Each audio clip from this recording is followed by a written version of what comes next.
Hey guys, tonight we're going to take a journey to a place that feels both familiar and deeply, profoundly strange. Close your eyes for a moment. Can you feel it? The gentle pull of the moon on the tides, the cool, salty spray on your face, the ancient, restless rhythm of the sea. It's a world we take for granted, a vast, shimmering blue blanket that covers most of our planet. But what if in the quiet of a single night, that blanket changed? What if all the salt, the very essence of the ocean, simply vanished? It's a fun thought, isn't it? A fantasy of endless freshwater beaches and a world of new possibilities. But in reality, you probably wouldn't survive long enough to enjoy them. So before you get comfortable, take a moment to like the video and subscribe, but only if you genuinely enjoy what I do here. I'm curious, where are you right now? What time is it for you as we begin this story together? Let me know in the comments below. Let the gentle hum of my voice be a current, and let's drift out into this hypothetical, impossible world. We begin then on that impossible morning. The sun rises, as it always has, a fiery orb pulling itself up from the horizon. But the light it casts upon the sea is different. It's a softer, clearer blue, a hue that feels almost like a betrayal of the deep ancient character of the ocean we've always known. The air, too, has lost its bite. That invigorating, briny scent, a complex perfume of iodine and 1,000 tiny lives, is gone. It's replaced by a subtle, almost imperceptible sweetness, a smell more akin to a vast lake than the formidable sea. This is our new world, and it begins not with a roar, but with a whisper. The first casualties are silent and unseen. We must go beneath the surface into that great liquid heart of the planet to truly understand the unfolding tragedy. To the tiny organisms, the phytoplankton and zooplankton, this sudden change is a cataclysm. They are the base of the entire marine food web, the cosmic dust from which all other life springs.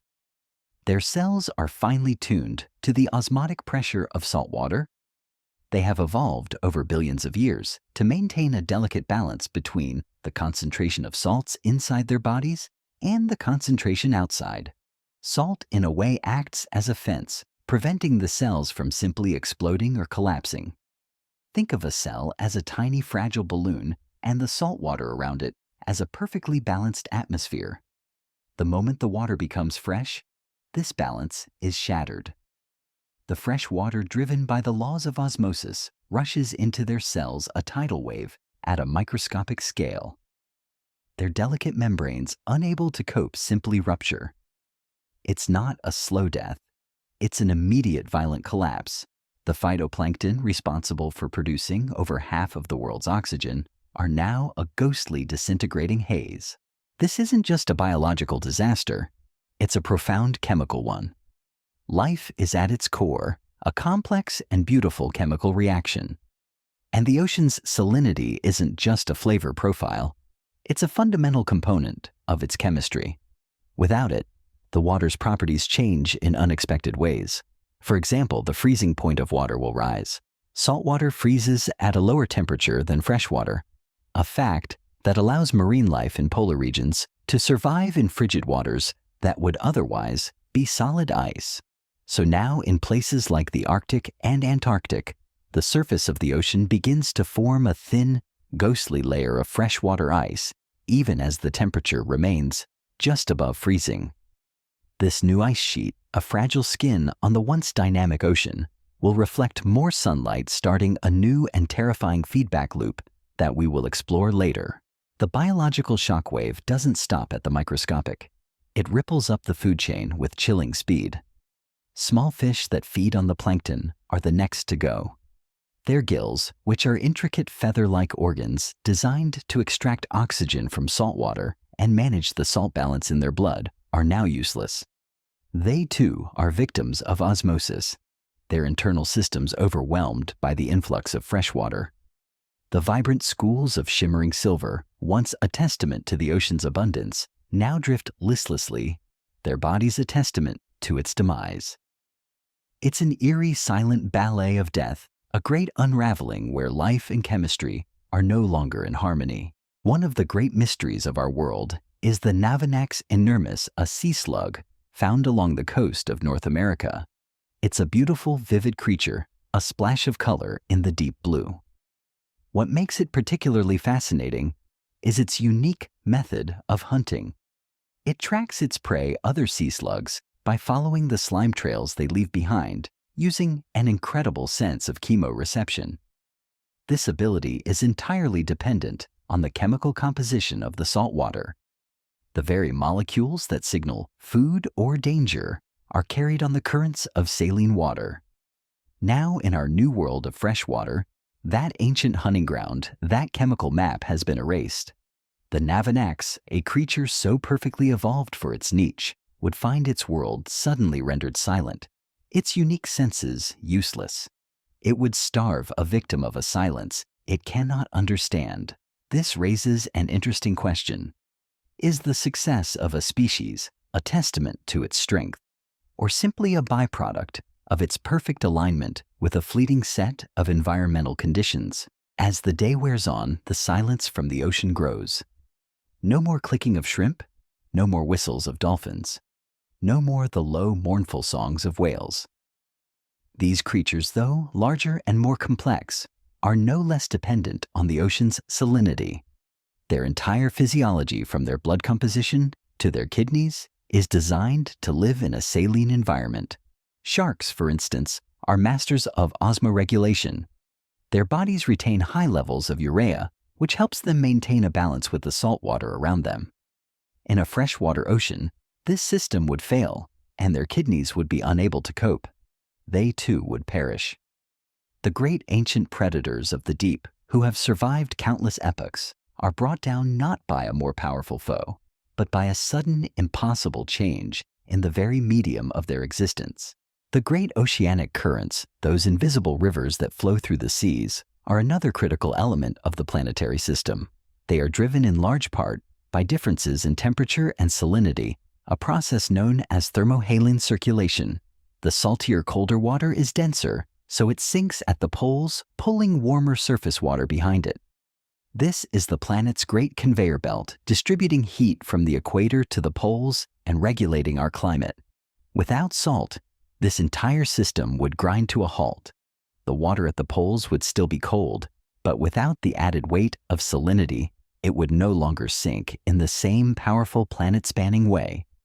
The ocean, once a dynamic churning engine, would become a series of disconnected stagnant pools.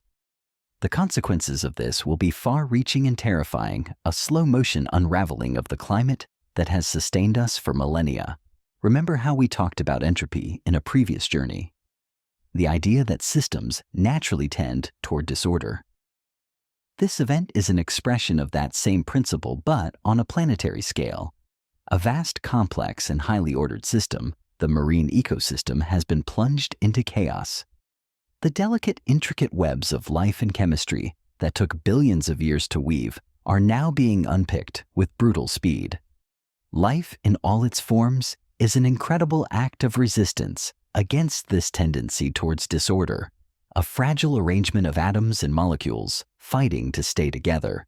But sometimes when the foundational rules of the game change, that resistance becomes impossible. The world above the waves is just beginning to feel the effects. The smell of the sea, as we noted, is gone. The sound is gone. But what about the coastlines? The tide still ebbs and flows, a gravitational dance with the moon. But it brings with it something new. Not salt water, but fresh water. For the coastal flora, the mangrove forests, the salt marshes, the tidal pools. This change is as lethal as it is for the plankton. These plants have evolved with specialized glands and root systems to excrete excess salt and thrive in a world that is hostile to most other vegetation. Now their survival mechanisms are not just obsolete, they are actively harmful. The sudden flood of fresh water is a poison to them, and they begin to wither and die, their gnarled roots and leafy canopies becoming a pale, dry monument to the world we've lost. The vibrant, teeming life of the salt marsh, a nursery for countless fish and birds, becomes a muddy, silent graveyard. Even the very composition of the air we breathe is subtly, insidiously changing. A significant portion of the oxygen in our atmosphere is produced by marine organisms. We mentioned phytoplankton earlier, but it's worth noting again. The sudden and massive die-off of these photosynthetic powerhouses means the world's great oxygen factory has been shut down. This isn't an immediate crisis. The sheer volume of oxygen in the atmosphere will sustain us for a time, but it's a ticking clock, a silent countdown. The air will slowly, imperceptibly grow thinner, less life-giving. The breath we take now, that great full inhalation, is a luxury that may one day seem like a distant, impossible dream. The truth is, we don't really know for sure what a complete and instantaneous loss of ocean salinity would do to the Earth's magnetic field or the subtle electrical currents that flow through the seas. Salinity affects conductivity, and these electrical fields are thought to play a role in the navigation of some species of sharks and rays. So in our new world, even if a few of these creatures were to somehow survive the osmotic shock, they would find themselves adrift in a world with no signposts, no internal compass to guide them. It would be a loss of a fundamental sense, a sensory deprivation of a cosmic scale. And so on this first day of a different tomorrow, the world becomes a paradox. The oceans are vast, still blue, seemingly full of water, but they are empty. A great silent void has opened up at the heart of our planet, a biological and chemical vacuum, where once there was a vibrant, teeming world. The air is thinner, the tides are slower, the coastlines are dying, and a great silence has fallen over 3/4 of the Earth's surface. It's a world that has lost its soul, a body without a pulse. And this, my friend, is just the beginning. The silence from the sea, that vast echoing quiet, is perhaps the most unnerving change. The first part of our journey took us deep into the microscopic and immediate witnessing the great osmotic shock that brought down the foundations of the marine ecosystem. But now we must rise to the surface and bear witness to the great unraveling of the blue. This isn't a single event, but a slow, sorrowful chain reaction, a domino fall of unimaginable scale. It's a tragedy not just of biology, but of memory, the memory of a world that once was. Imagine the great coral reefs. We often think of them as vibrant, beautiful underwater cities, but they are also intricate living machines, a testament to collaboration. At their heart is a delicate dance between the coral polyps and microscopic algae called zooxanthellae. The algae live within the coral's tissues, a symbiotic partnership where the algae provide food through photosynthesis and the coral provides a safe home. This relationship is entirely dependent on the specific chemical and thermal conditions of saltwater. The moment the oceans become fresh, the zooxanthellae, like the phytoplankton before them, begin to die. This is what we call coral bleaching, but on a planetary scale. The coral polyps, starved of their primary food source, simply expel the dying algae. The vibrant colors fade, leaving behind a stark white skeleton. The coral city, once a bustling metropolis, becomes a bone-white ghost town. This bleaching is not just an aesthetic loss, it's an ecological one. Coral reefs are nurseries for countless fish species, providing shelter and a place to breed. They are the rainforests of the sea. The fish that once called these reefs home the tiny, brilliantly colored clownfish, the majestic groupers, the graceful angelfish, now find their homes crumbling. They scatter lost and disoriented, searching for a refuge that no longer exists. Their struggle is brief. Most marine fish are what we call stenohaline, meaning they can only tolerate a narrow range of salinity. Their kidneys and gills are so perfectly adapted to a specific salt concentration that the sudden shift to fresh water is a lethal poison. They bloat and die victims of a world that has become fundamentally inhospitable. The unraveling continues with a haunting beauty. The great pulsing armies of jellyfish, those ethereal travelers of the deep, are also stenohaline. They too begin to disintegrate their delicate bell-like bodies, collapsing into a translucent, formless goo. Once a symbol of the ocean's enduring mystery, they are now a testament to its fragility. We remember how we talked about the Navanax inermis and its reliance on chemical trails. The jellyfish, too, relied on the subtle electrical and chemical cues within the saltwater to find their food and navigate the currents. Their world is gone, their instincts now meaningless. This is a story about the fragility of balance. Life as a scientific principle is a constant struggle to maintain equilibrium, a state known as homeostasis. Every living thing from the smallest cell to the largest whale is a finely tuned instrument playing a perfect note in a perfect orchestra. The salt in the ocean was the sheet music. It dictated the rules of the game. Now that the sheet music has been torn up, the orchestra is playing a cacophony of dying notes. The very idea of life as we know it, that complex web of interconnected systems, is predicated on these rules. We often forget that these rules are not universal. They are specific to the environment in which they evolved. Consider the bioluminescent organisms, those tiny glowing creatures that light up the deep ocean like a starry night. Their ability to produce light, often a defense mechanism or a way to attract a mate, is a complex biochemical reaction that requires a specific saline environment. Now in our freshwater ocean, that light begins to dim. The deep, which was once a world of pulsing silent beauty, becomes a realm of absolute darkness. It's a loss of another kind of communication, a celestial language of light that no one will ever see again. There's a strange, almost poetic irony in this. One of the great enduring mysteries of biology is the question of why life began in the sea.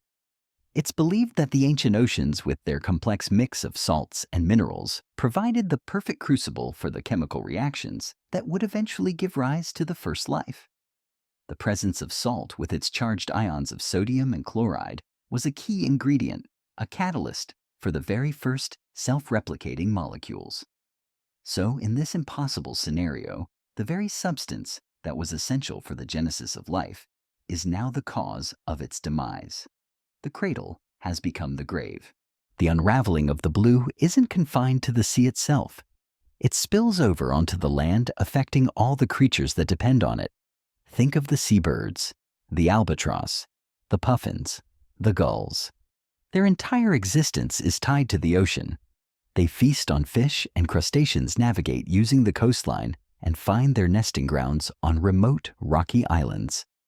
Now their hunting grounds are silent. The vast, teeming schools of fish are gone. An albatross, a bird that can fly for thousands of miles without touching land, has a destination with no food.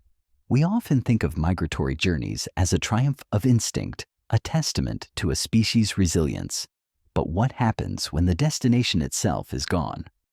The great migrations, those epic, beautiful journeys, become a series of tragic slow-motion deaths. This brings up a deep philosophical question. Is there a distinction between a species that is driven to extinction by a predator and a species that simply dies because its world has changed? In the first case, there is a clear cause and effect, a struggle for survival. In the second, there is only a slow, silent fading, a quiet resignation to an impossible reality. The fish and the seabirds are not being hunted. They are simply running out of a world to live in. Their existence has been rendered invalid by a change in the rules, not a failure of their own. This is a subtle but profound difference, and it speaks to the immense fragility of life on a planetary scale. The truth is, we don't really know for sure how the world's tides and waves would be affected in the long term. While the moon's gravity is the primary force, the density of salt water is different from fresh water, and this difference plays a role in the subtle physics of the tide. In a freshwater ocean, the waves would still roll, but perhaps with a different cadence, a different feel. The power of a storm surge might be subtly altered. The sound of the waves breaking on the shore, a sound that has been a constant in human history, would be fundamentally changed. The salty spray we mentioned earlier is gone, replaced by a softer mist, a gentle veil that feels like a stranger's touch. The ocean, our ancient companion, would have become alien. The great whales, those gentle giants of the deep, are among the last to go. They are mammals, and their physiology is in some ways more similar to ours than to the fish they eat. But they are no less dependent on the salt. Their blubber, their blood, their very cells are tuned to the saline environment. The great baleen whales, filter feeders of the immense blue, are now faced with an empty sea. The plankton and krill, their food source, are gone. The great ancient songs that they used to communicate, songs that travel for thousands of miles through the dense salt water, would now be traveling through a different medium. The acoustic properties of fresh water are different. The songs would fade faster, lose their power. The great symphony of the deep would fall silent. And what about the deep sea hydrothermal vents? These are places of incredible extremes where life thrives without sunlight, fueled by the chemical energy from the Earth's core. The organisms that live here, the giant tube worms, the bizarre, ghostly crabs, are adapted to a world of intense heat, high pressure, and a unique chemical soup that is highly saline. The sudden injection of fresh water into this system would be a devastating blow. The entire ecosystem, a monument to the resilience of life in the most hostile of environments, would simply die. It's a testament to the idea that even life in the most alien of places is still bound by the same fundamental rules of chemistry and environment. The unraveling of the blue is a slow-motion catastrophe, a story told in the quiet death of a billion tiny creatures, and the tragic silent disappearance of the giants of the deep. The ocean, once a source of life and wonder, is becoming a sterile, silent void. The great blue blanket that wrapped our planet has become a shroud. It's a world that has lost its color, its song, and its very essence. And on the shores of this new silent sea, a different kind of world is beginning to take shape. The whisper of a new shoreline begins, not with a sound, but with an absence. That great roiling exhalation of the sea, a complex chord of crashing waves. The shriek of gulls, the hiss of foam on sand, has been replaced by a quiet that feels less like peace and more like a profound, unnatural emptiness. We have watched the ocean's heart stop, and now we must observe its periphery. What happens at the very edge of this impossible sea?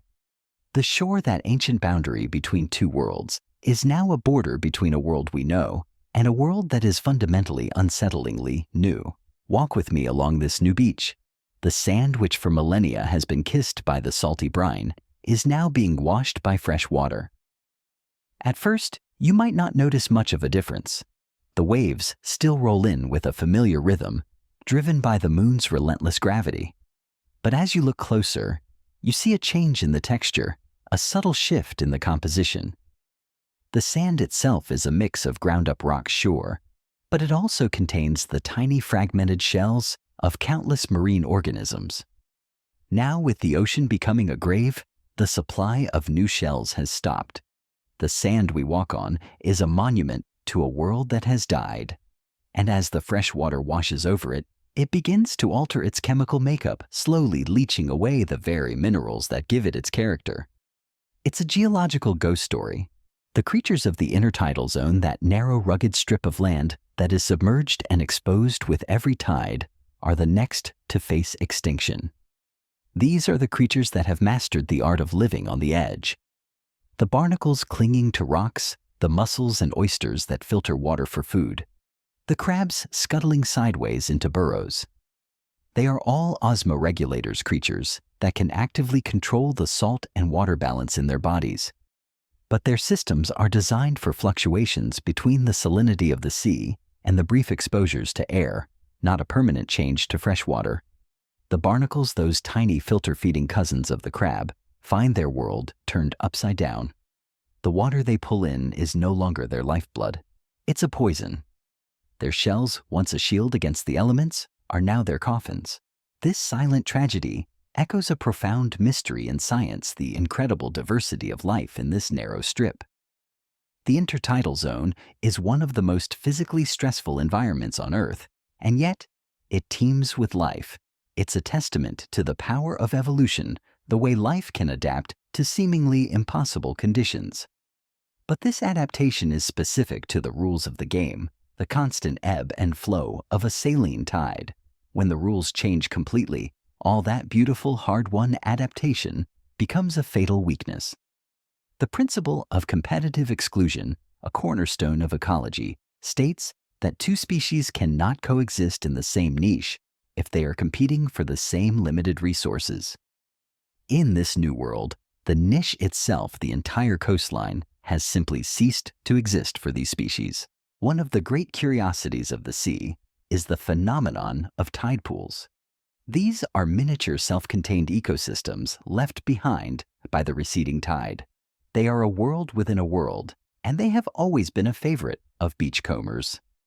In our new reality, these tide pools are no longer a saline refuge. They are filled with fresh water. The sea anemones, those soft, flowery predators that cling to the rocks, are now immersed in a liquid that is anathema to their very being. They cannot survive.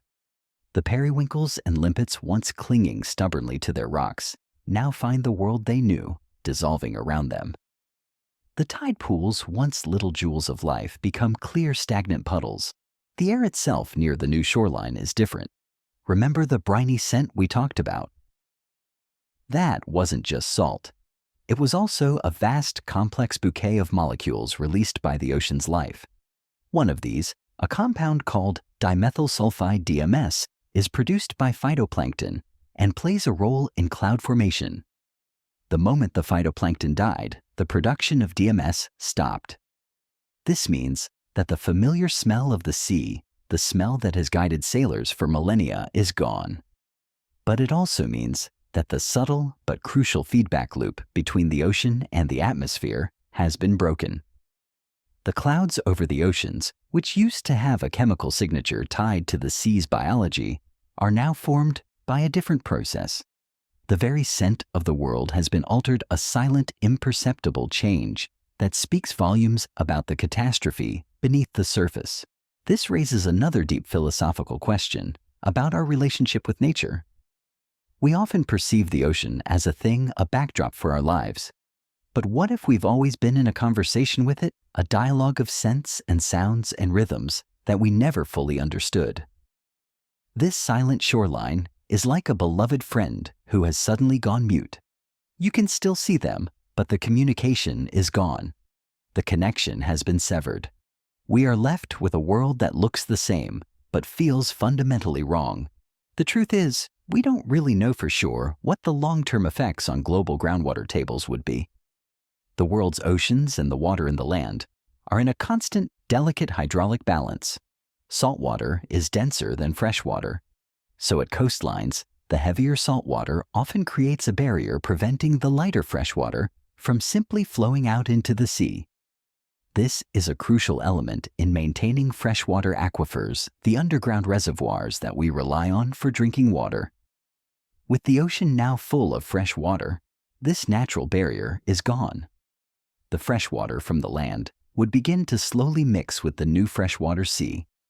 This might sound like a good thing, more fresh water, right? But the movement could destabilize aquifers, and a mixing of the two could introduce new unknown chemical changes to our underground water supply.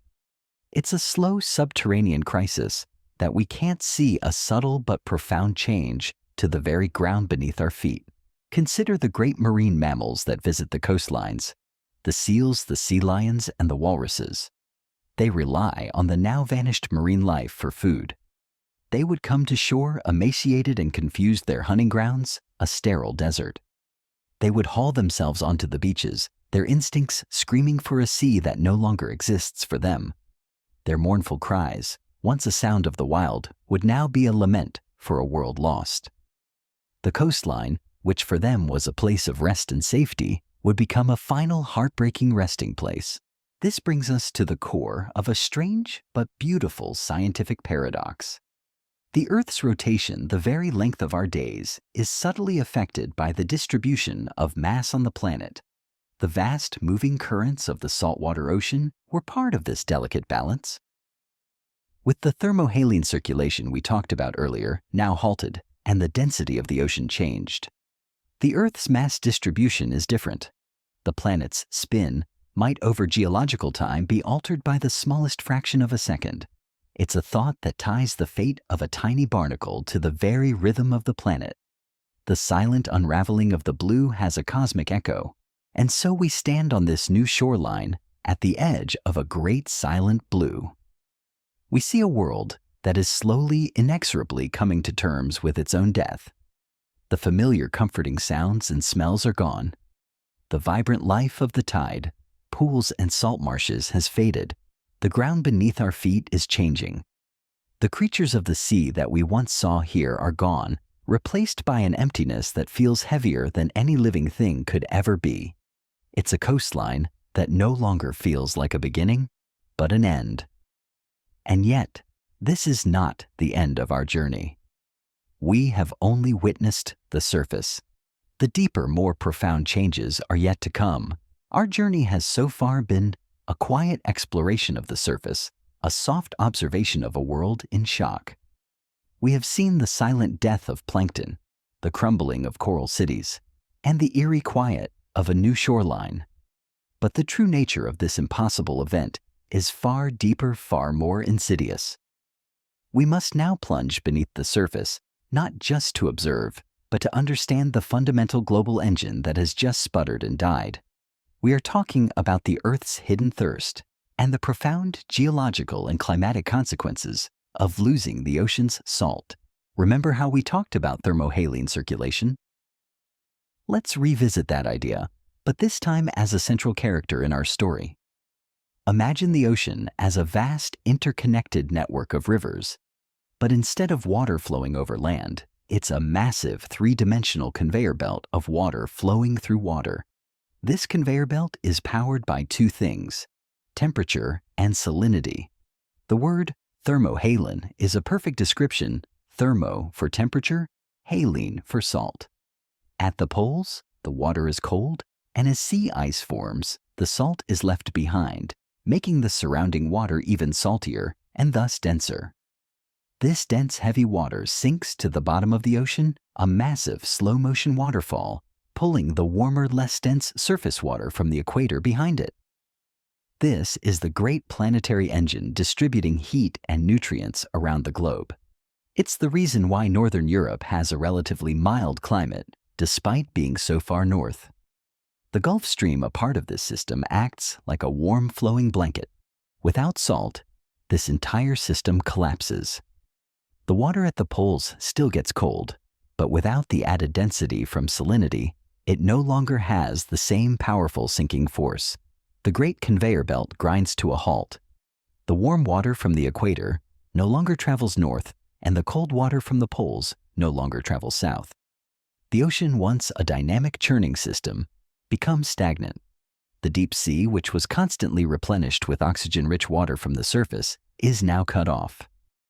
This has a catastrophic effect on the remaining deep-sea organisms, but its most profound impact is on the global climate. The immediate consequence would be a massive shift in weather patterns. Northern Europe, deprived of the Gulf Stream's warm embrace, would plunge into a new, terrifyingly cold climate. We're not talking about a colder winter. We're talking about an ice age, a rapid and dramatic drop in temperature that would make life there nearly impossible. Meanwhile, the equatorial regions would become even hotter. The heat, which was once distributed across the globe, is now trapped, causing an increase in temperature and more violent storms.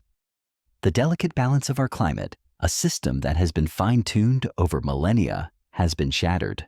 One of the great mysteries of science is what would happen to the Earth's magnetic field. This is a far-fetched, almost philosophical thought, but bear with me. The magnetic field is generated by the movement of molten iron in the Earth's outer core, but there is a subtle yet crucial interaction between the planet's fluid layers. The oceans, with their vast currents of electrically conductive saltwater, are thought to have a minute but real effect on the planet's rotation and potentially on the very nature of the magnetic field. Without salt, the ocean's electrical conductivity changes. Could this, on a geological timescale, have a ripple effect on the molten heart of our planet? The truth is, we don't really know for sure. But it's a fascinating thought, a testament to how everything is interconnected from the tiniest microbe to the cosmic forces that shape our world. The Earth's hidden thirst is also a story of geochemistry. The ocean is not just water. It's a vast chemical solution, a complex soup of minerals and elements. The salinity is a result of millions of years of rock erosion and volcanic activity. The salt we see today is a ghost of ancient mountains and long-vanished continents. With the salt gone, the ocean's chemical properties change completely. The ability of the ocean to absorb carbon dioxide from the atmosphere, a crucial function that regulates our climate, would be fundamentally altered. The solubility of gases in water is dependent on salinity. Fresh water can hold more gas than salt water. This might seem like a good thing, but the sudden change would cause a catastrophic outgassing of dissolved gases, a new and terrifying atmospheric event. The delicate life-sustaining balance of gases between the ocean and the atmosphere would be irreversibly broken. The hydrocarbon and mineral deposits on the ocean floor would also be affected. The formation of certain deposits, such as manganese nodules, is a slow, beautiful process that is dependent on the specific chemical conditions of the deep sea. With the chemistry of the water changed, these processes would cease. It's a loss of a geological process, a silent, subterranean tragedy that we would never witness. The ocean floor, once a place of slow, patient creation, would become a lifeless, unchanging plain. Remember the great churning gyres of the ocean, those massive circular currents. These gyres, driven by the planet's rotation and the wind, are responsible for trapping debris and tragically plastic pollution. Now, with the ocean's flow changed, the patterns of these gyres would be altered. The vast islands of plastic, a sad testament to human carelessness, would be dispersed in new and unpredictable ways.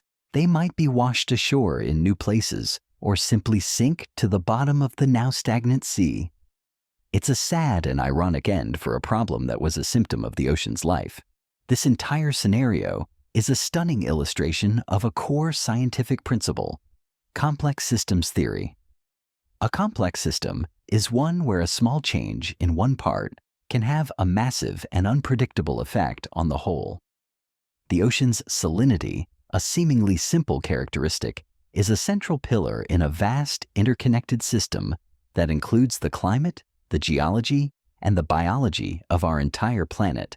The moment you remove that pillar, the entire edifice comes crashing down in a way that is impossible to predict with absolute certainty. This is the great and terrifying beauty of our world. Everything is connected. We must also consider the subtle but real effects on the Earth's crustal plates. The ocean, with its immense weight, puts a constant pressure on the tectonic plates. The density of salt water is different from fresh water, and this difference in weight, though seemingly small, is a constant subtle force. With the change to fresh water, this pressure would be altered. Could this lead to changes in seismic activity? Could it affect the slow grinding movement of the continents? Again, we don't know for sure, but the thought itself is a beautiful, chilling reminder that the ocean, that great blue heart, is not just a part of the planet. It is a part of its very structure, its bones and its sinews. And so, we are left with a planet that is fundamentally structurally different. The great engine of the climate has stopped. The chemistry of the world has been altered. The very rhythm of the planet, from its tides to its potential seismic activity, has been changed. The Earth, our home, has become a stranger to itself. We've spoken of the great silent death of the oceanic giants and the sudden catastrophic halt of the planet's great thermohaline engine. But to truly grasp the extent of this impossible change, we must now dive even deeper into the molecular and chemical realm of the New World. We must explore beneath the surface a changing chemistry where the very nature of the water itself is being slowly and insidiously altered. This is a story less of grand collapse and more of subtle, persistent poison. The core concept we must understand here is that the ocean is not a simple container of water. It is a vast, complex chemical solution, a buffered system that has maintained a remarkable stability for billions of years. The presence of salt, A mix of ions like sodium chloride, magnesium, and calcium gives the water a certain density, a certain electrical conductivity, and a specific pH. The loss of this salinity isn't just a matter of taste. It's a total reset of the ocean's chemical properties. One of the most immediate and profound changes is to the ocean's pH balance. The salt in the ocean, particularly the carbonate and bicarbonate ions, acts as a natural buffer. This means it can absorb excess acids or bases without a dramatic change in its pH. This is a crucial function, as it helps to mitigate the effects of ocean acidification, a process where the oceans absorb carbon dioxide from the atmosphere, leading to a drop in pH. In our new freshwater ocean, this buffering capacity is gone. The water is now incredibly sensitive to chemical changes. It would be highly susceptible to dramatic swings in pH, a deadly scenario for any life that might have survived the initial osmotic shock. Consider the chemosynthesis that occurs at deep-sea hydrothermal vents, a concept we touched on earlier. These vents are oases of life where bacteria use the chemical energy from the Earth's core to produce food, forming the base of a unique food web. This process is entirely dependent on the specific chemical soup that is released from the vents and mixes with the surrounding saline water. With the surrounding water now fresh water, the chemical reactions would be altered and the entire ecosystem would collapse. The giant tube worms and ghostly crabs that have survived in these impossible conditions for millions of years would die victims not of a lack of food or oxygen, but of a change in the fundamental chemistry of their world. This raises a fascinating and slightly unsettling question in the field of astrobiology. When scientists search for signs of life on other planets, they often look for the presence of water. But this scenario shows us that the mere presence of water isn't enough. The chemical composition of that water is just as important, if not more so. A planet with a vast freshwater ocean might be a chemical wasteland devoid of the very elements needed to spark and sustain life. We often think of water as the universal solvent, but it is the specific solution that truly matters. The truth is, we don't really know for sure what would happen to the world's sediments on the ocean floor. Over millions of years, the ocean floor has become a vast archive of Earth's history, a mix of ancient dust, volcanic ash, and the skeletal remains of countless sea creatures. The chemical reactions that occur here, the slow patient formation of new minerals, are all a function of the saline environment. Now, with a freshwater ocean, these processes would cease. The great geological clock that was ticking on the ocean floor would stop. The sediments, once a living, breathing part of the Earth's system, would become a sterile, unchanging layer of mud and dust. The salt domes and other geological formations that have been created over millions of years by the slow evaporation of ancient seas would now be exposed to a new threat. The fresh water from the ocean would begin to dissolve them, a slow and patient erosion that would alter the very geology of our planet. These are not quick changes, but they are relentless and profound, a testament to the idea that even the most solid and enduring parts of our world are dependent on the delicate balance of its fluids. The slow, insidious nature of these changes is a powerful metaphor for the concept of environmental degradation. It's not always a sudden dramatic event. Sometimes the most dangerous changes are the ones you can't see, the ones that happen at the molecular level, slowly poisoning the system from within. The loss of the ocean's buffering capacity, the change in its chemistry. These are not things you can see from the shore. They are hidden. But their effects are deadly, a slow-motion catastrophe that is far more terrifying for its lack of drama. This brings us to a beautiful but sad thought. Remember the phosphorescence of the waves at night.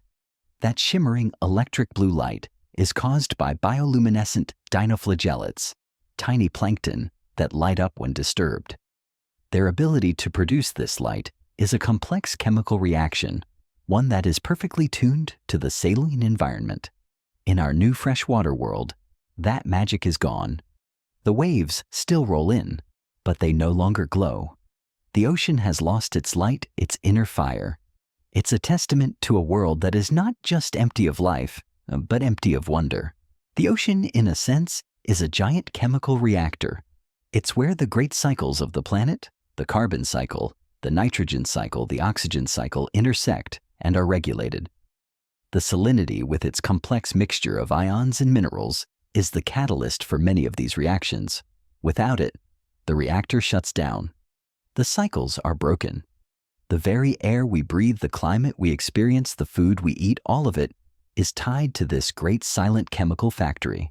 And so, as we look out at the now fresh ocean, we are not just looking at a vast body of water. We are looking at a chemical corpse, a system that has been stripped of its fundamental properties. It is an ocean without a soul, a silent and stagnant reminder of a world that once was vibrant, complex, and full of life. Our journey has so far been a solemn exploration of the blue heart of our planet. We have witnessed the biological shock, the slow unraveling of ecosystems, and the deep chemical alterations beneath the surface. But now, we must turn our gaze upwards to the very sky above us. We must contemplate the sky's new heavy veil and how the loss of the ocean's salt affects the vast, beautiful, and complex ballet between the sea and the atmosphere. This is a story of water in all its forms. The ocean, our great source of water, is in a constant dialogue with the sky. Water evaporates from the surface, a process driven by the sun's warmth. It rises as a gas, an invisible vapor, and then condenses to form clouds, which then return the water to the land and sea as rain. This is the hydrological cycle, the great planetary engine that makes life on land possible. But this cycle is not a simple one. It is finely tuned to the specific properties of saltwater. Remember how we talked about the difference between saltwater and freshwater. This difference is crucial for evaporation. Saltwater has a lower vapor pressure than freshwater.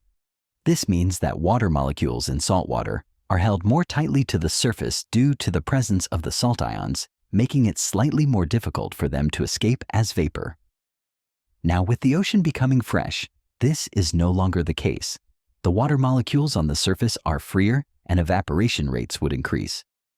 This might sound like a simple change, but its effects are profound. With increased evaporation, the air above the oceans would become more humid. This would lead to a dramatic increase in cloud formation. But these aren't the same clouds we are used to. They are new heavy veils of water vapor, denser and more persistent. We mentioned earlier that the lack of dimethyl sulfide DMS, a molecule released by phytoplankton, would affect cloud formation. DMS acts as a seed for cloud droplets, helping them to form. Without it, the clouds would be different, perhaps less organized, and the patterns of global weather would become unpredictable. The sky, which was once a tapestry of familiar patterns, is now a chaotic, heavy blanket. This leads us to a central concept in atmospheric science: the latent heat of vaporization. When water evaporates, it absorbs energy from its surroundings, which is then released when the water vapor condenses back into a liquid. This process is a huge driver of global weather, powering everything from tropical storms to the massive weather fronts that sweep across continents. With the ocean's evaporation rates changed, this transfer of energy is also altered. The storms that form over the new freshwater oceans would be different. They might be more frequent, more intense, or follow new unpredictable paths. The planet's weather patterns, which are in a delicate balance with the ocean's temperature and salinity, have been plunged into a state of chaos. The truth is, we don't really know for sure what would happen to the atmospheric circulation patterns, those massive rivers of air that flow around the globe. They are driven by the uneven heating of the planet, but they are also influenced by the transfer of heat and moisture from the oceans. With the great thermohaline circulation we talked about earlier, now halted, the distribution of heat across the planet is different. This would have a profound effect on the atmospheric currents, altering jet streams and the global trade winds. The very way our weather flows across the planet has changed. A pilot flying a plane across the ocean would find the world fundamentally and terrifyingly different. This brings up a deep philosophical question about the nature of our planet. We often think of the Earth as having separate systems: the oceans, the land, the atmosphere. But this impossible event shows us that they are all part of a single living organism. You can't change one part without affecting all the others. The sky is a mirror of the sea. The breath we take is a product of its life. The rain that falls on our heads is a gift from its vast surface. To harm one is to harm them all. The rainwater itself would be different. For millennia, the rain that fell on the land was a mix of pure water vapor that had evaporated from the ocean and tiny microscopic particles of salt and other minerals that were carried up on the wind. This is why coastal rain often has a slightly different feel. Now the rain that falls would be pure distilled fresh water. This might seem like a good thing, but the subtle chemical composition of rainwater is an important part of the nutrient cycle on land. The salt and minerals in rainwater are a source of essential elements for some plant life. Without them, the terrestrial ecosystems would slowly, imperceptibly begin to change. The albedo, or reflectivity of the planet, would also be altered. We mentioned earlier that freshwater ice forms at a higher temperature than saltwater ice. This means that the polar regions of the new freshwater ocean would have a larger and more persistent ice cover. Ice reflects sunlight back into space, a process known as the ice albedo feedback loop. With more ice, more sunlight is reflected, causing the planet to cool even more, leading to even more ice. It's a terrifying positive feedback loop that would plunge the planet into a new and potentially irreversible ice age. This is a story about the fragility of balance, not just on a biological scale, but on a planetary one. The ocean's salt, that seemingly simple thing, was a central character in a great cosmic drama. It dictated the density of the water, the rate of evaporation, the formation of clouds, the flow of heat, and the very composition of the air we breathe. Without it, the world's great meteorological engine is now in a state of terminal decline. The sky, once a source of comfort and predictability, is now a heavy new veil, a sign of a world that is losing its way. We have journeyed through a world in silent collapse, from the microscopic death of plankton to the altered chemistry of the very air. But now we must turn our attention to ourselves. What does this impossible change mean for us, the species that has always looked to the sea as a vast, powerful other? We must contemplate a taste of a different tomorrow and the human experience of living on a planet where the ocean has lost its salt. This is a story of psychology, of practicality, and of a profound, disorienting loss. Imagine waking up to this new world. The news channels would be a maelstrom of confusion and fear. Scientists would be grappling with a catastrophe beyond all imagination, while governments would be trying to contain the panic. The first thing you'd notice, perhaps, is the air. We talked about how the scent of the sea is gone, but the subtle, invigorating feeling of a coastal breeze is also different. The humidity is different. The lack of salt in the air gives it a strangely muted quality. It's a sensory disconnect, a feeling that something is fundamentally wrong, even if you can't quite put your finger on it. Then comes the practicality. We are a species that has built our entire civilization around the ocean. The great port cities of the world, New York, London, Shanghai, are all dependent on the sea for commerce and trade.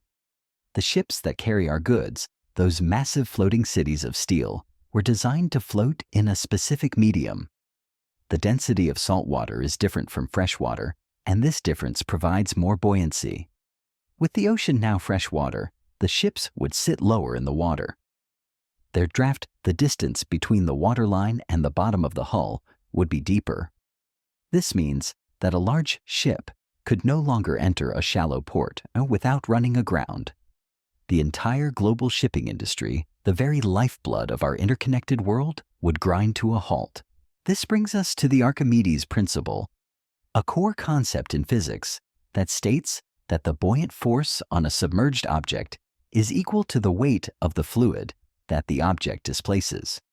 Since fresh water is less dense than salt water, a ship in fresh water displaces less weight for the same volume, so it sinks lower.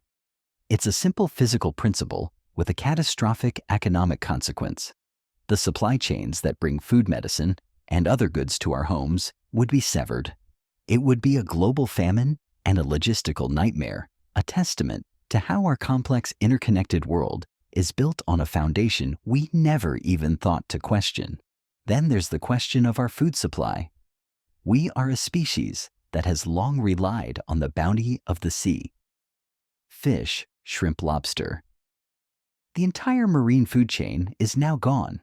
The fishing industries would collapse overnight, and the coastal communities that rely on them would be decimated.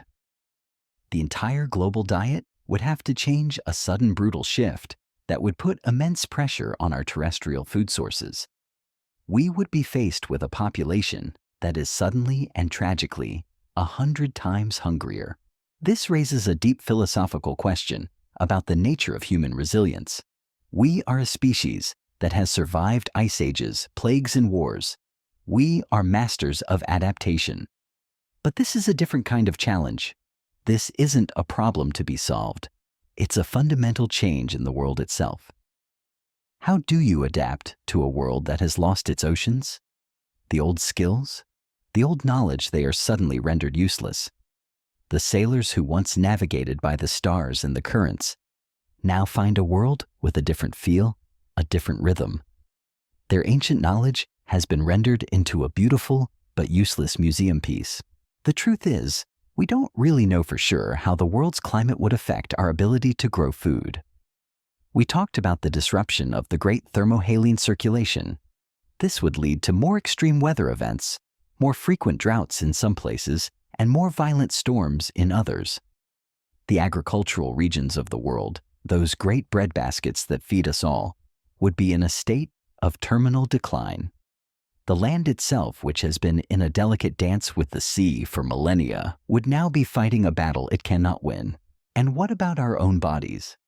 The human body is a salty place. Our blood, our tears, our very cells are full of a saline solution that is in a delicate balance with our surroundings. This balance, known as osmoregulation, is a key to our survival. We cannot drink salt water, as it would overwhelm our kidneys. But what about the new freshwater ocean? Could we drink it? It might seem like a simple question with a simple answer. But the reality is more complex. The ocean is full of bacteria, and in its now stagnant, unbuffered state, it would be a breeding ground for new and deadly pathogens. We would have to purify the water before we could drink it, a logistical challenge on a planetary scale. One of the great mysteries of the human brain is our connection to the sea. The sound of the waves is a powerful, almost primal source of comfort for many. It is a constant, a rhythm that has been with us since the beginning. In our new world, that rhythm is gone. The sound of the waves is different, softer, more muted. It's an auditory ghost, a memory of a sound we can no longer hear. The lack of that sound, that primal connection, would have a profound psychological effect on us. It would feel like a part of our soul has been ripped away, a piece of our collective unconscious that has been silenced forever. The artists and the poets of the world would also be faced with a monumental challenge. The sea, in all its moods, has been a source of inspiration for millennia. From Homer's epics to Shakespeare's plays, from Monet's paintings to the songs of the sailors, the sea has been a central character in our stories. Now that character has died. How do you write a poem about a sea that is silent? How do you paint a picture of an ocean that has lost its soul? The very act of creation would be tinged with a profound and unshakable grief. And so we are left with a world that is not just physically different, but emotionally and psychologically different. We are a species without a sea, a people without a shared rhythm. We have a taste of a new tomorrow, and it is a taste that is flat, tasteless, and full of a profound sense of loss. The taste of a different tomorrow was flat, a ghostly echo of the vibrant world we lost. We considered the human experience, the disorienting loss, and the profound practical challenges. But now we must return to a more fundamental level, to the very physics that govern our planet. We will contemplate the unseen anchor of our planet and the intricate, invisible role of salt in regulating the Earth's thermal stability. This is a story of heat and cold, of balance and chaos, and of a great planetary engine that has been running in the background of our lives, unnoticed and unappreciated until now. Imagine the planet as a vast, complex machine. The sun is the engine pouring an immense amount of energy onto the surface, particularly at the equator. If this energy were to simply stay put, the equatorial regions would boil and the poles would freeze solid. Life as we know it would be impossible. So the planet has evolved a brilliant system to redistribute this energy, to act as a planetary air conditioner and heater all at once. This system is driven by both the atmosphere and the ocean's part is powered in large part by salt. The great thermohaline circulation, our planetary conveyor belt, is the key.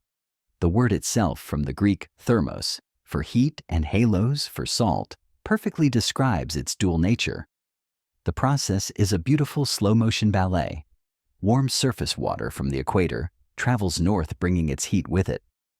As it reaches the poles, it cools, and as sea ice forms, the salt is left behind in the surrounding water. This makes the water incredibly dense and heavy. It sinks to the bottom and begins a slow, millennia-long journey back towards the equator, carrying cold, oxygen-rich water with it. This is the great anchor, a massive, slow-moving force that keeps our planet from tearing itself apart with thermal extremes. Without salt, this anchor is gone. The water at the poles still gets cold, but without the added density from salinity, it doesn't have the same sinking force. The conveyor belt grinds to a halt. The warm water from the equator no longer travels north, and the cold, dense water from the poles no longer sinks with the same power. The ocean, which was once a great distributor of heat, becomes a collection of stagnant, disconnected basins.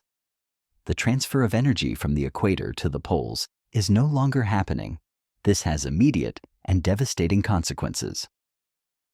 We touched on this briefly before, but let's delve deeper into the reality.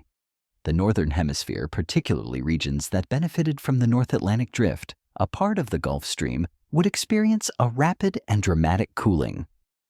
The planet's climate, which has been remarkably stable for the duration of human civilization, would be plunged into a state of flux. Weather patterns would become extreme. The equatorial regions would experience a sustained suffocating heat, and the poles would become even colder. It's an a priori condition of chaos, a world where the thermal order has been completely lost. One of the great curiosities of science is the polar amplification phenomenon. This is the idea that the polar regions are warming at a faster rate than the rest of the globe. This is due in part to the ice albedo feedback loop. In our impossible scenario, we are now faced with the opposite, a rapid catastrophic cooling of the poles. With freshwater freezing at a higher temperature than saltwater, the formation of new extensive ice sheets would accelerate, reflecting even more sunlight and causing further cooling. It's a runaway feedback loop, a planetary suicide machine that is now in full swing. The truth is, we don't really know for sure what would happen to the world's seamounts and guyos, those ancient underwater mountains that rise from the ocean floor. They are part of the great geological structure of the planet, and they are constantly in contact with the powerful currents of the deep. With the thermohaline circulation halted, these currents would slow to a crawl. The ecosystems that rely on these currents for nutrients would die, and the geological processes that shape these undersea mountains would change. The deep ocean, which was once a dynamic, ever-changing landscape, would become a still, lifeless tomb. This brings up a deep philosophical question about the nature of our planet's stability. We often take it for granted, assuming that the world we live in is a constant, unchangeable backdrop. But this scenario shows us that this stability is an illusion. It is an intricate, delicate, and complex web of interconnected systems. The salt in the ocean, a seemingly simple element, was one of the central pillars of that stability. Remove that pillar, and the entire edifice comes crashing down. Our world, it turns out, was far more fragile than we ever dared to imagine. Consider the great biological pumps of the ocean, the processes that move carbon from the surface to the deep sea. The sinking of cold, salty water at the poles carries with it a huge amount of dissolved carbon dioxide, a crucial part of the planet's carbon cycle. Without this sinking, this pump would stop. The carbon that was once sequestered in the deep ocean would now stay on the surface, causing a rapid and dramatic increase in the concentration of atmospheric carbon dioxide. This would lead to even more extreme weather and a terrifying new phase of global warming on land, even as the northern hemisphere plunges into an ice age. It's a planetary schism, a great tearing of the world into two thermal extremes. The unseen anchor of our planet has been lifted, and the world has been set adrift on a sea of chaos. The great distributor of heat has stopped. The cycles that have sustained life for millennia have been broken, and we, the inhabitants of this now fractured world, are left to contemplate the profound truth that the simplest things, a pinch of salt in the vast ocean, can be the most important. We've spoken of the great planetary engine and the unseen anchor of our world. But to truly appreciate the depth of this catastrophe, we must now descend into a world that is even more foreign than the deep ocean itself. We must contemplate the echoes in the molecular dance and the bizarre, chaotic rearrangement of life at its most fundamental level. This is a story of chemistry gone wrong, of evolution in reverse, and of the strange, desperate beginnings of new, impossible life. The core concept we must grasp here is molecular self-assembly. Life at its most basic is a beautiful, intricate dance of molecules that know how to find each other, bond, and build complex structures. DNA, for instance, is a masterpiece of molecular self-assembly, a perfect double helix that is held together by the specific bonds between its constituent parts. All of this, the entire miracle of life, is dependent on the environment in which it occurs. The salt in the ocean, with its specific concentration of ions, was a key choreographer in this dance. It dictated the way molecules folded, the way proteins bonded, and the way membranes held together. Now, with the salt gone, the music has changed. The molecular dance is in a state of chaos. The delicate structures of proteins begin to denature, to unfold, and lose their shape. The membranes of cells, which were so perfectly tuned to the osmotic pressure of salt water, now buckle and break. The very building blocks of life, which took billions of years to evolve, are suddenly rendered useless. It's an evolutionary reset button, a biological erasure on a planetary scale. One of the great curiosities of science is the existence of extremophiles, those bizarre forms of life that thrive in the most hostile environments on Earth. We know of organisms that live in boiling acid, in solid rock, and in the frozen darkness of the deep sea. But even these creatures, in their own strange way, are dependent on a specific set of chemical rules. They have evolved to live in a world of extremes, but they have not evolved to live in a world without rules. The sudden change to fresh water, even for these tough survivors, would be a lethal blow. The chemistry that fueled their existence is gone, and they would perish, a testament to the idea that even the most resilient life is not invincible. This raises a deep philosophical question about the nature of life itself. Is life a property of matter, or is it a property of the environment? Is it a thing, or is it a process? The sudden collapse of marine life in our impossible scenario suggests that life is far more dependent on its context than we ever imagined. It is a process, a constant struggle to maintain order and coherence in a world that is always tending towards chaos. When the world itself becomes chaotic, the process of life becomes impossible. The truth is, we don't really know for sure what would happen to the world's microbial life. The oceans are a vast undiscovered country of viruses and bacteria, and their sudden and massive die-off would have a cascade of unpredictable effects. Some of these microbes are responsible for cycling nutrients, for breaking down organic matter, and for producing oxygen. The loss of them would have a profound effect on the planet's chemistry, leading to the release of toxic gases and the depletion of essential elements. The oceans, which were once a source of life, would now become a source of poison. The hydrothermal vents, which we've talked about before, are a perfect example of this. The extremophiles that live there, are the last holdouts of a kind of life that is independent of the sun's energy. They are a monument to the resilience of life in a world of extremes. But their existence is entirely dependent on the specific chemical soup that is released from the vents and mixes with the saline water. With the salt gone, the chemistry of the vents would change, and the entire ecosystem would collapse. The last great bastion of life on a dying planet would be extinguished. And yet, in the midst of all this chaos, there is a glimmer of a strange, terrifying hope. Life is a tenacious thing. The chaos of this new freshwater ocean, with its wild swings in pH and its new chemical composition, could be the crucible for a new kind of life. We are talking about a process known as abiogenesis, the idea that life can arise from non-living matter. The conditions in our new ocean, while deadly to existing life, could be the perfect breeding ground for new, impossible life forms. We might see the emergence of new kinds of bacteria, new kinds of algae, new kinds of life that are perfectly adapted to a world without salt. The ocean, in a sense, is being reset. The great slow patient clock of evolution has been wound back to zero. The complex interconnected web of life that took billions of years to weave has been unpicked. And now, in its place, a new and terrifying experiment is beginning.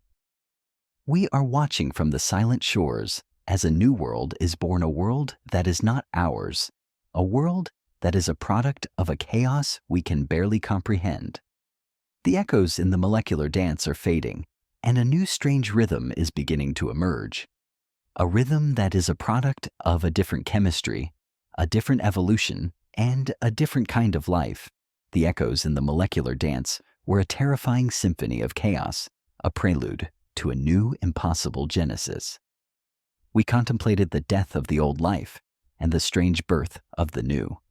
But to truly understand the scale of this planetary unraveling, we must now lift our gaze from the molecular and turn it to the massive slow-motion forces that shape our world. We will explore a planet's shifting balance and the profound effect the loss of ocean salt has on the very crust of the Earth. This is a story that unfolds not over years or centuries, but over geological epochs. The core concept here is isostasy, a geological term that describes the equilibrium of the Earth's crust. Think of the continents as giant icebergs floating on a denser fluid-like layer called the mantle. The amount of the iceberg that is submerged depends on its weight and the density of the water. This is a constant, delicate balance. The immense weight of the ocean, particularly the dense saline ocean, puts a constant pressure on the oceanic crust. This pressure is not uniform. It is greater in some places than others, and it is a key factor in the slow grinding movement of tectonic plates. Now, with the salt gone, the ocean's density has changed. The immense weight of the ocean, that great unseen pressure, has been altered. This is not a small change. It's a change that is happening over 3/4 of the planet's surface. The oceanic crust, which has been in a state of delicate equilibrium for millions of years, is now being subjected to a new kind of pressure.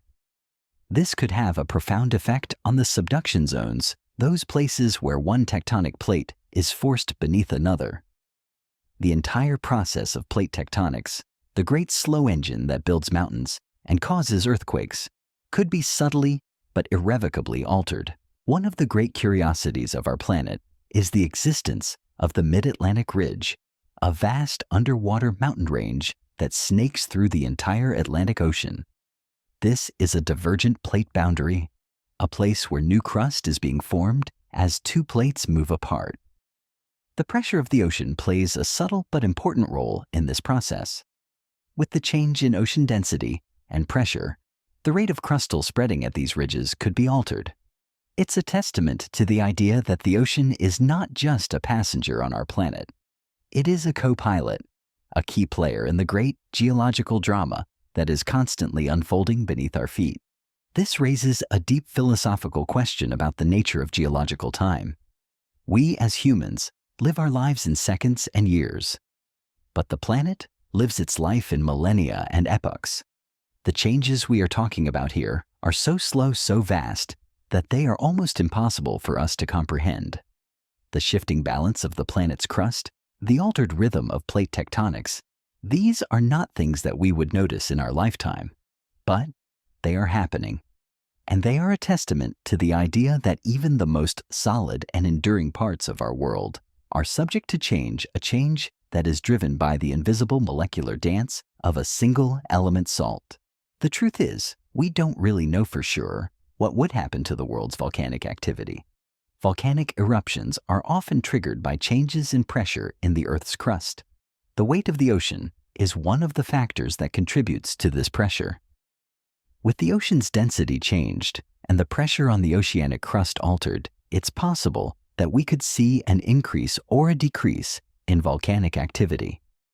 It's a terrifying thought, a reminder that the silent, invisible change of the ocean could have a fiery and violent consequence on land.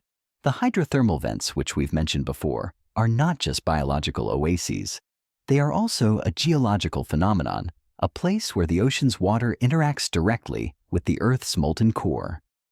The chemistry of these vents and the life they support is a product of this interaction. With the ocean's chemistry changed, the entire process would be altered. It's a loss of a deep primordial connection between the planet's fluid surface and its fiery heart. The coastal erosion patterns of the world would also be altered. The density and chemical composition of the water, along with the now halted currents, would all play a role in how the ocean interacts with the land. The beautiful rugged cliffs and sandy beaches that we know today are a product of millions of years of this interaction. Now that interaction has been fundamentally changed. The shorelines of the world would begin a new slow and unpredictable process of change, a testament to the idea that even the most enduring monuments of our world are in a constant, subtle state of flux. This brings us to a beautiful but sad thought. Remember the ancient fossilized shells that we sometimes find on land in the mountains and deserts? They are a testament to a time when those places were at the bottom of the sea. They are a physical memory of the planet's long, slow, and patient history. In our new freshwater ocean, this process would cease. The shells would no longer form, and the great geological archive of the ocean would be closed forever. Future generations looking at a world without salt would have no record of the vast, complex, and beautiful world that once was. And so as we look at the now fresh ocean, we are not just looking at a vast body of water. We are looking at a geological anomaly, a planet in a state of disequilibrium. The balance has shifted, the anchor has been lifted, and the great slow patient engine of the Earth is now running on a different rhythm. A rhythm that is a product of a world without salt. A world that is stranger and more terrifying than we could ever have imagined. The shifting balance of the planet's crust was a slow, terrifying change, a story told in the language of geology, and immense, silent forces. But now we must turn to a more poignant, more immediate tragedy, a story of instinct memory and a heartbreaking end.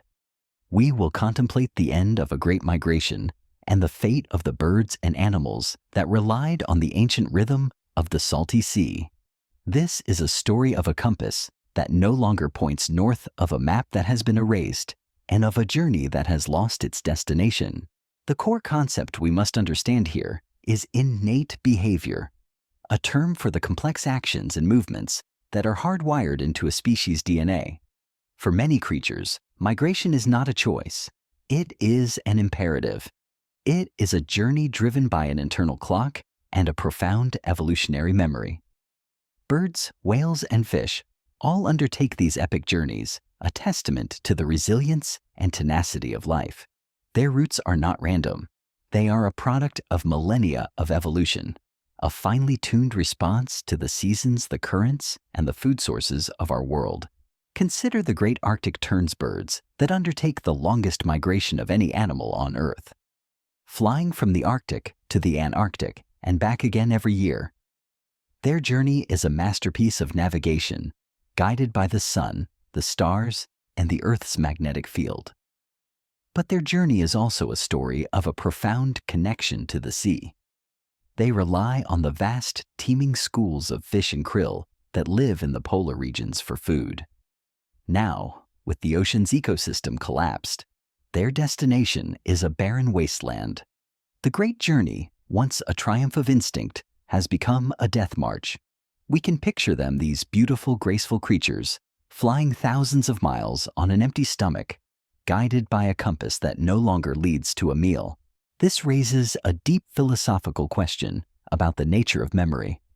For these animals, migration is not just a journey. It's a memory, a story that is passed down from generation to generation in the silent language of genes. The memory of the teeming Arctic waters of the rich Antarctic seas, it is all still there, a ghost in their DNA? But the reality is gone. How do you reconcile a memory that is so powerful with a world that has betrayed it? It is a kind of profound planetary grief, a sorrow that is felt not just by humans, but by the entire living world. The truth is, we don't really know for sure what would happen to the world's tidal patterns, which are a crucial part of the navigational system of many species. The moon's gravity is the primary force, but the density of salt water plays a subtle role. The timing and height of the tides are a kind of cosmic clock for the creatures of the intertidal zone and the birds that feed on them. Now, with the ocean becoming fresh water, that clock has been altered. The rhythm is off. The animals that relied on it would find themselves out of sync with the world, a fatal disconnect that would lead to starvation and death. The great marine turtles, those ancient mariners of the sea, also rely on a profound sense of memory and a connection to the ocean. They return to the same beaches where they were born to lay their eggs, a journey guided by the Earth's magnetic field and the chemical signature of the coastline. The chemical composition of the now fresh ocean and the now dead shorelines would be completely alien to them. They would be lost adrift in a world without landmarks, their ancient pilgrimage rendered into a tragedy. This brings us to a beautiful but sad thought. Remember, the great salmon runs those epic journeys where salmon swim upstream to the same rivers where they were born. Their journey is guided by a profound sense of smell, a memory of the specific chemical signature of their home river. Now, the ocean, the great medium that they use to navigate, has been fundamentally changed. The chemical signatures of the rivers would still be there, but the journey to get to them would be fraught with peril. The great schools of salmon would be adrift, confused, and prey to the new chaotic forces of the world. The great annual celebration of life would become a silent mass grave. The end of a great migration is not just a biological tragedy. It is also a profound loss of a kind of planetary wisdom. The migration routes of these creatures are a testament to a deep interconnected knowledge of the world. They are a living map, a constant beautiful reminder of the intricate connections between all living things. When these routes are erased, when the destinations are gone, a great and ancient part of the world's wisdom is lost forever. And so, as we look up at the now silent sky, we are not just looking at a world without birdsong. We are looking at a world that has lost its way. The compass has been broken, the map has been erased, and the great journeys of life have all come to a tragic end. The end of a great migration was a tragic symphony of silence and loss, a story of instinct betrayed and memory erased. But in the midst of this profound planetary grief, a different story begins to stir. We must now turn our attention to the long, slow, and patient march of time. We must contemplate the silent loom of a new age and the possibility of what might eventually claim the seas of this impossible freshwater planet. This is a story of evolution, of adaptation, and of the incredible tenacity of life. The core concept we must understand here is evolutionary adaptation, the process by which a species becomes better suited to its environment over time. Life as a scientific principle is not just a delicate balance, it is also a relentless creative force. It finds a way. In our new freshwater world, the slate has been wiped clean. The vast, complex ecosystems that took billions of years to evolve have been erased. But the planet is still full of water, still bathed in sunlight, and still full of the fundamental ingredients for life. Consider the creatures that have already mastered the art of living. In both fresh and salt water, the euryhaline species, These are the salmon and the eels creatures that migrate between the ocean and freshwater rivers. Their bodies are masterpieces of osmoregulation, able to adapt to a wide range of salinities. While the initial change would be a shock, some of these creatures might be able to survive. The salmon, for instance, might be able to find refuge in the great freshwater rivers and lakes, while the eels might be able to adapt to a world without salt. They are the last holdouts of the old world, the last genetic memories of a time when the ocean and the rivers were connected. This raises a deep philosophical question about the nature of survival. Is survival a testament to strength, or is it a testament to adaptability? In this impossible scenario, it is not the largest or the most complex creatures that survive, but the ones that are most flexible, the ones that are able to change with the world around them. The meek, in a strange biological sense, have inherited the earth. The truth is, we don't really know for sure what would happen to the world's terrestrial plants that live on the coast. They have evolved to live in a world of saltwater spray and high humidity. Now, with the ocean becoming fresh water, they would be exposed to a new environment. Some of them might be able to adapt to shed their salt-excreting glands and their specialized root systems. Others would perish, a testament to the idea that even the most beautiful and well-adapted life is a product of its specific environment. The silent loom of a new age is also a story of a new kind of life. We talked about how the chaos of the new freshwater ocean could be the crucible for a new abiogenesis. The conditions are now ripe for a new kind of evolutionary experiment. The old dominant life forms are gone. The ecological niches are now empty. This is a chance for a new kind of life, a life that is perfectly adapted to a world without salt. We might see the emergence of new kinds of algae, new kinds of bacteria, new kinds of life that have never been seen before. The world's oceans, once a graveyard, would now be a nursery. The great reefs that once were vibrant cities of color would now be a pale bone-white skeleton of their former selves. But the skeleton would not be empty for long. The new freshwater life forms would begin to colonize it. New kinds of freshwater sponges, freshwater corals, and freshwater fish would begin to fill the empty spaces. The city would be rebuilt, but it would be a new city. A city of a different material, a city with a different rhythm. The silent loom of a new age is a testament to the idea that life is not just a thing. It is a process, a constant creative force that will always find a way to fill an empty space. This brings us to a beautiful but strange thought. Remember the deep ocean, that place of absolute darkness and immense pressure.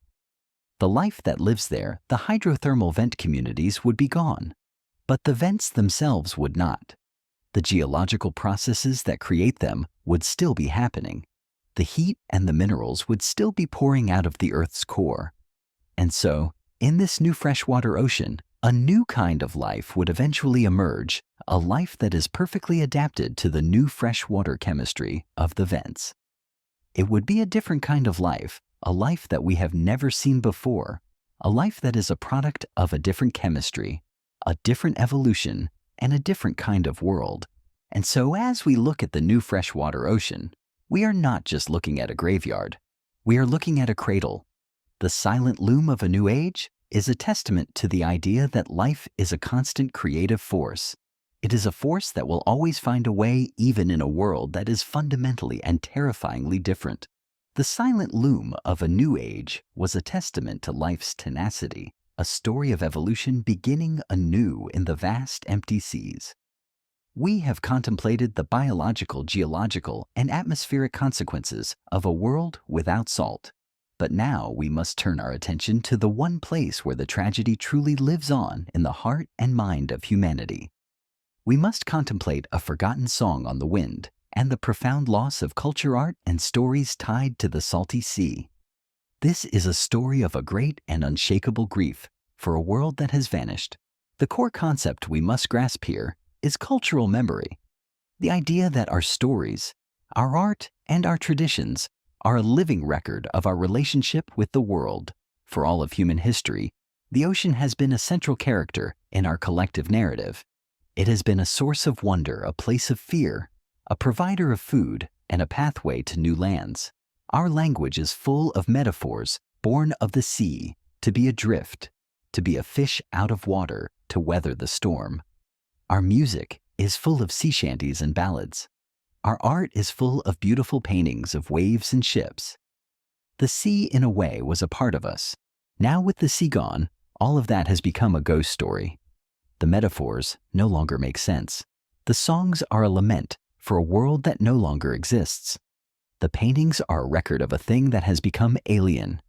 A child born into this new world would look at a picture of a sailboat on a salty sea and find it as strange and as fantastical as a picture of a dragon.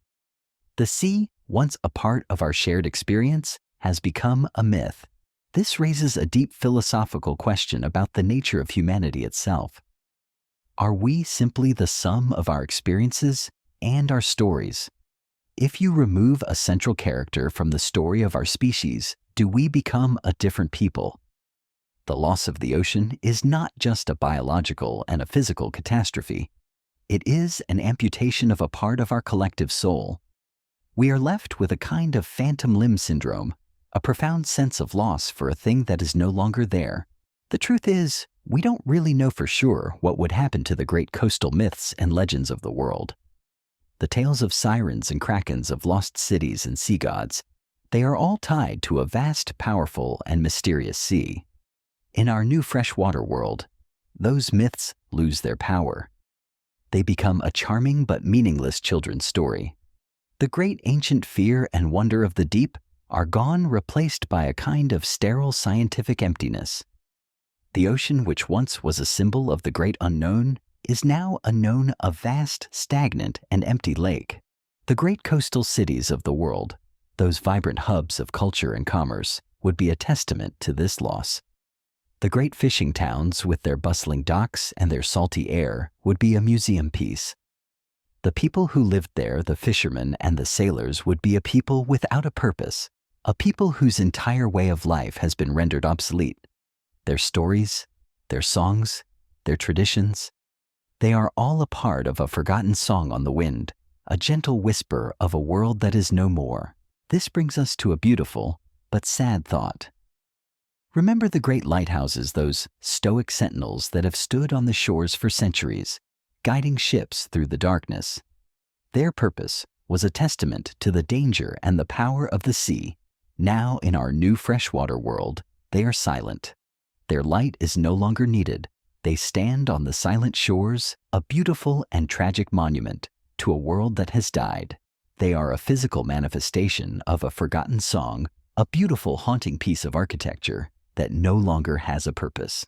And so, as we look out at the silent sea, we are not just looking at a vast body of water. We are looking at a mirror of our own grief. The forgotten song on the wind is the sound of our own sorrow, the sound of a people who have lost a part of their soul. We have lost a part of our story, a part of our culture, and a part of our humanity. And in that loss, we have become a new and perhaps lesser people. A forgotten song on the wind was the sound of a profound cultural grief, a lament for a world that humanity had lost. We contemplated the loss of our stories and our art, the amputation of a part of our collective soul. But now we must turn our attention inwards to the very core of our being. We will explore the question of our own salt, drawing a parallel between the vast external world we have lost and the internal world that defines us. This is a story of biology of memory and of the profound truth that we too are a product of a saltwater world. The core concept we must understand here is homeostasis, the biological principle of maintaining a stable internal environment. Our bodies, in a way, are a microcosm of the ocean. Our blood, our sweat, and our tears are all saline solutions, a delicate mix of water and minerals that is remarkably similar in its chemical composition to the ancient seas where life first began. We are quite literally walking bags of salt water. This salinity is not a coincidence. It is a profound echo of our evolutionary history. Our kidneys, our sweat glands, our entire physiological system is a masterpiece of osmoregulation, a constant struggle to maintain this delicate internal balance. This raises a deep philosophical question about our own existence. We often think of ourselves as creatures of the land, of the air, of the light, but our bodies tell a different story. They tell a story of our deep ancestral connection to the sea. The salt in our blood is a memory, a physical record of a time when our ancestors lived in the great blue heart of the planet. To lose the ocean, a world that is so deeply a part of us, is a kind of biological betrayal, a loss that is felt not just in our hearts and minds, but in the very cells of our bodies. The truth is, we don't really know for sure what the long-term psychological effects of living on a planet without a saline ocean would be. The sound of the sea, its smell, its feel, these are all a part of our collective unconscious. They are a source of comfort, of peace, of a profound sense of belonging. To lose them is to lose a part of ourselves.